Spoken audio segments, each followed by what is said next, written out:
अस्सलाम वालेकुम। Chief justice of Pakistan ने आज खुद नोटिस ले लिया है कि दो जो असम्बली तहलील की गई थी उसके ऊपर अभी तक इलेक्शन नहीं हुए और आइन के तहत जो 90 दिन में है वहाँ पे इलेक्शन होना ज़रूरी है।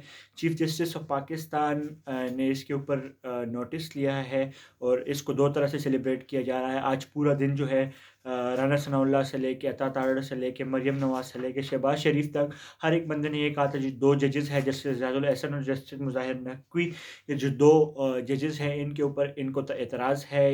इनको ये लगता है कि इनका जो माइंड सेट है ये पीएमएलएन के एंटी है, तो इनको हर किस्म के केसेस जो कि पीएमएलएन के अगेंस्ट है उनसे अलग किया जाए। मगर अनफॉर्चुनेटली अभी फॉर्चुनेटली इनके पीटीआई के लिए फॉर्चुनेटली और अनफॉर्चुनेटली उनके लिए कि इसमें जो कमेटी या जो बेंच बना है उसके अंदर ये दोनों जजेस शामिल हैं।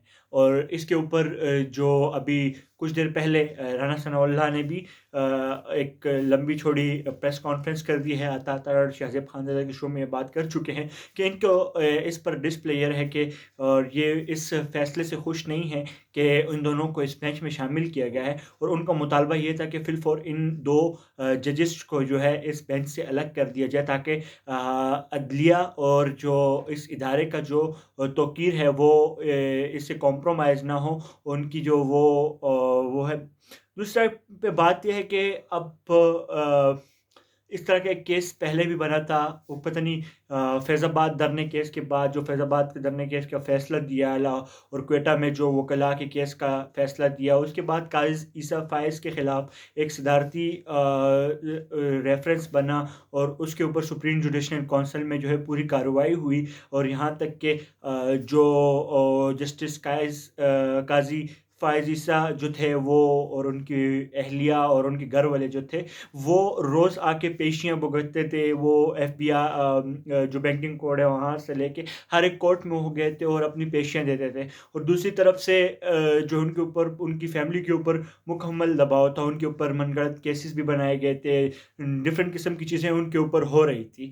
लेकिन उस टाइम और ये किया पाकिस्तान तहरीक इंसाफ था, जबकि बाद में वकला के सामने इमरान खान ने इस चीज़ का एतराफ़ किया था कि ये इनकी सबसे बड़ी गलती है कि उन्होंने जस्टिस कायद यूसुफ फैज़ के ख़िलाफ़ रेफरेंस फाइल करने की कोशिश की थी। अब जो पाकिस्तान मुस्लिम लीग नून है और उनके ख़िलाफ़ वो ये समझती है कि एक जज को जो है कहीं प्लॉट श्लॉट जो है ले दिया गया लाहौर में या इस तरह का कुछ हुआ और उसके बाद से उनके ऊपर जो है वो अपना एतमाद नहीं है उनको कि वो उस तरह से फ़ैसला देंगे। वो उनको ये लगता है कि उनके जो फ़ैसले होंगे वो कॉम्प्रोमाइज़्ड होंगे।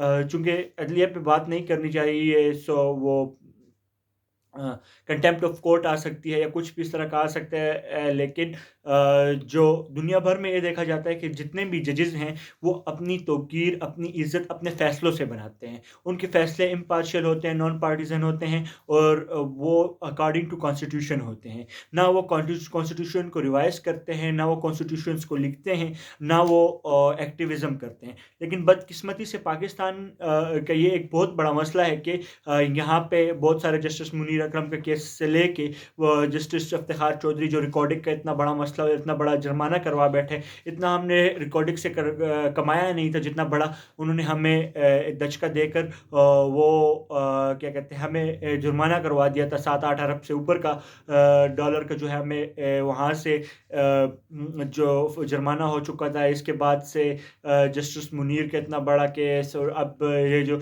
शाकिब निसार का उसकी एक्टिविज़्म और वो उसके बाद से जो मुस्लिम लीग नून के अब भी इल्ज़ाम लगाती है 5 जजेस पे, जो 5 टोला कहती है 5 का टोला, उसमें 2 जजेस शामिल है और 3 जर्नल्स शामिल हैं। तो वो बदकिस्मती से ये जो इदारा है ये मज़ीद हर दिन के साथ हमारे पास मज़ीद कंट्रोवर्शियल होता जा रहा है। और चर्चिल कहते हैं कि एक एक दफ़ा एक जंग हो रही थी तो उसके अंदर उसने कहा कि क्या मतलब उससे पूछा कि हम हार रहे हैं, मतलब किसी सिपाही ने कहा, तो उसने पूछा कि क्या जाके देखो कि हमारे अदालतों में इंसाफ हो रहा है या नहीं हो रहा। तो उनके जिसने उसने पूछा था तो उसने बताया हाँ हमारे अदालतों में इंसाफ हो रहा है। तो जब उसने ये कहा उसने कहा कि हमें दुनिया की कोई ताकत शिकस्त नहीं दे सकती। जबकि पाकिस्तान की अदलिया की इंटरनेशनल रैंकिंग कहाँ है, कहाँ पर हैं, फिर इनकी मराहत चेक करें, फिर इनकी फ़ैसला चेक करें, केसेस चेक करें कि कहाँ कहाँ पे कौन कौन सा केस लगा हुआ है। اور کتنے کیسز ابھی پینڈنگ ہے، یا یہاں کے کچھ فیصلے یہ ہوتے ہیں کہ وہ موت کے بعد آ رہے ہوتے ہیں، اکثر لوگ مر گئے ہوتے ہیں، ان کے ججز ان کے فیصلے آ رہے ہوتے ہیں.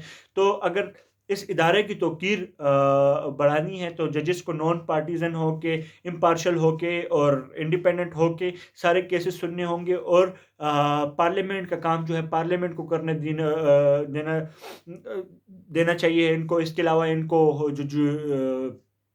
کسی بھی دوسرے ادارے سے دباؤ نہیں لینا چاہیے، اور انٹل انلیس کوئی اتنا بڑا معاملہ نہ ہو کہ اس سے ملک کی ساکھ کو نقصان پہنچ رہا ہو، نیشنل انٹرسٹ کو نقصان پہنچ رہا ہو، تب تک سو موٹو جو ہے اس کو اپنی ایکٹیویزم کے لیے نہیں استعمال کرنا چاہیے. شکریہ.